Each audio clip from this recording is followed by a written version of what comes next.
గారికి నా నమస్కారాలు. అలాగే నాకు ఈ అవకాశం ఇచ్చిన ఎమ్మెల్యే గారికి నా నమస్కారాలండి. నా పేరు గొడవర్తి స్వప్న. మా భర్త గారి పేరు కిరణ్ కుమార్. నేను వచ్చేసరికి నాకు 2 పిల్లలు ఉన్నారండి. 2 ప్రైవేట్ స్కూల్లో కాకుండా గవర్నమెంట్ స్కూల్లో చదివించుకుంటున్నాను. నాకైతే మా మామగారు కట్టించిన ఇంట్లోనే ఉంటున్నాం మేము. మాకు ఇల్లు లేదు. 4 ఫ్యామిలీలు ఒక ఇంట్లోనే ఉంటున్నాము. కొంచెం ఇబ్బందిగా ఉంటుంది ఇల్లు లేక. అలాగే నేను డిగ్రీ చదువుకున్నాను. నాకు ఎటువంటి ఉద్యోగం అనేది లేదు. ఎటువంటి పొలాలు ఆస్తులు అయితే మాకు లేవు. అలాగే మాకు కొంచెం ఇల్లు అనేది గవర్నమెంట్ ద్వారా చంద్రబాబు నాయుడు గారు మాకు సహాయం చేస్తే నాకు కొంచెం ఉద్యోగం ఇస్తే, అలాగే నా భర్త గారికి 15 రోజులకు ఒకసారి పని ఉంటుంది, సెంటరింగ్ వర్క్ చేస్తారు.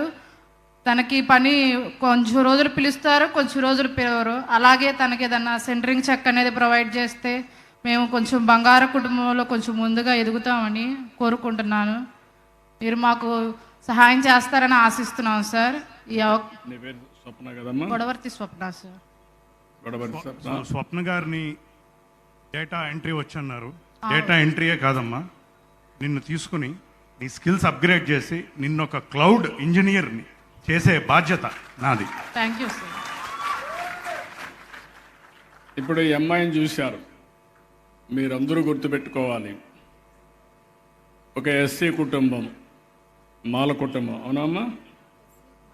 మాదిగ, ఎస్సీ మాదిగ కుటుంబం. డిగ్రీ చేసింది, కంప్యూటర్ డేటా ఎంట్రీ చేయడం కూడా తెలుసు. ఒకే ఇంట్లో 4 ఉంటున్నారు. చిన్నప్పుడే తల్లిదండ్రులు చనిపోయారు. దానివల్ల వాళ్ళ అన్నే ఆ అమ్మాయిని చదివించాడు.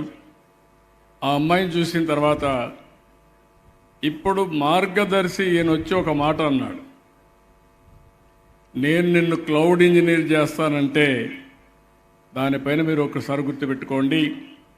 అంబేద్కర్ గారికి ఆ రోజు బరోడా మహారాజు ఎట్లయితే సహాయం చేశాడో, ఈ అమ్మాయి మట్టిలో మాణిక్యం. ఆ మట్టిలో మాణిక్యానికి మార్గదర్శి మన మిత్రుడని చెప్పి కూడా నేను మీకు తెలియజేస్తున్నా, కళ్యాణ్ గారు.